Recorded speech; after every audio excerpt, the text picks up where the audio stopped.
What is up, guys? It is your boy, the Chocolate Chip Cuber, and today I'm going to teach you 3 different ways to do a sledgehammer. If you know how to do 3 of these executions, oh god, the lighting was hard. If you know those 3 executions for sledgehammer, then you can pretty much, after you learn Sarah's intermediate, you can get down to a sub 6. Like, that's what I did, and then I learned some advanced. But anyway, let's get right into the execution. So this first one isn't one of the 3, but I thought I'd bring it up anyway. This is Hedgeslammer. It's the opposite of Sledgehammer. Sledgehammer has this one over here, and then the headlights, and then the one in the back is this one.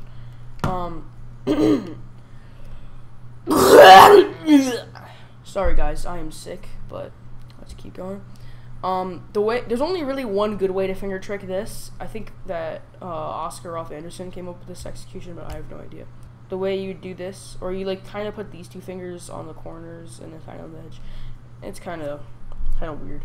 So you move this one, then this one, this one, this one. So remember, it's like L prime, R prime.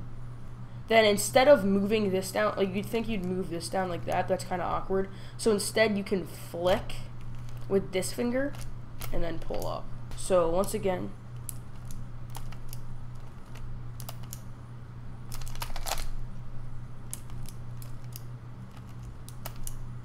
and really fast it looks like this. So yeah, that's the first one. It wasn't even really one of the 3. But okay, this is what an actual sledge looks like. It has the corner here, 2 headlights, this one in the back. I'll go over Polish first, that's what most people use most of the time. So you normally just do this if you need to do a sledge, like if you need to do a U-perm or something. This can be really useful. You do that, and then after you do, your thumb stays with the center. So after you do this, your thumb is ready to pull up. And then when your thumb's ready to pull up, you can just kind of do that. So once again,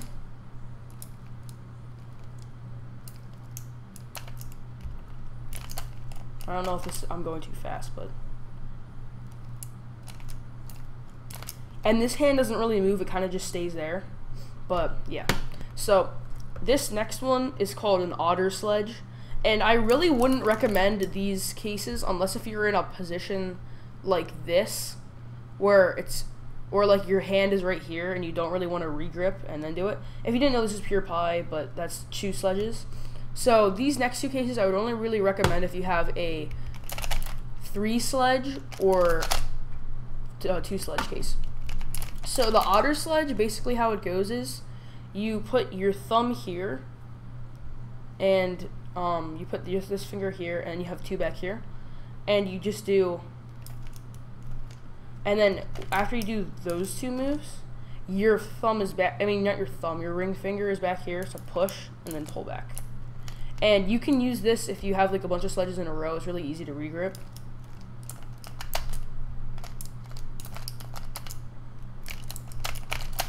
So once again,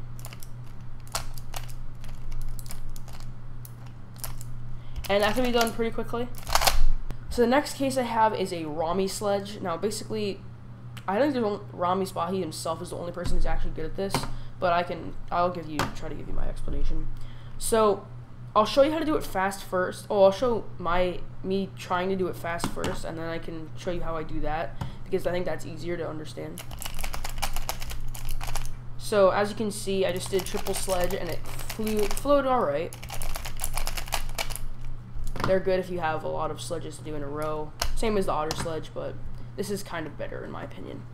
So the way you do this, so you're gonna want to hold it. The other 2 you don't really hold it like this, but you're grabbing this corner, and then you kind of can just solve it intuitively. So it's just F prime, or yeah, this is F prime. R, B, R prime.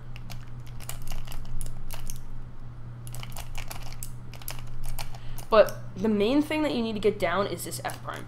It's pretty difficult to get down. It took me about a day to get it, like, okay.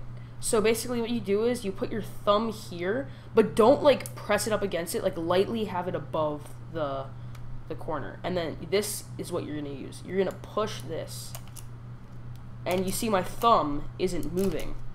That's because it's not attached to it. Like if I was doing that, like that would be kind of weird. I don't know. But I'm kind of just, it's just there, you know. So you do F prime, then you're set up to do an R, and then you have to flick this.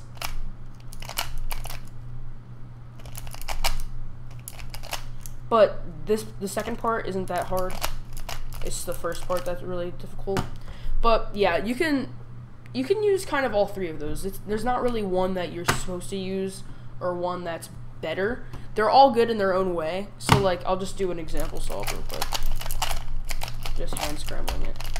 I'll just show you like which one I would use this place. Okay, so I see we have two corners there. Oh, I just do green. There we go. And I see we have this case, so I have to use looking through the viewfinders and stuff. Okay, that one was not good because I didn't have to do any pure pie or whatever. Just sledges.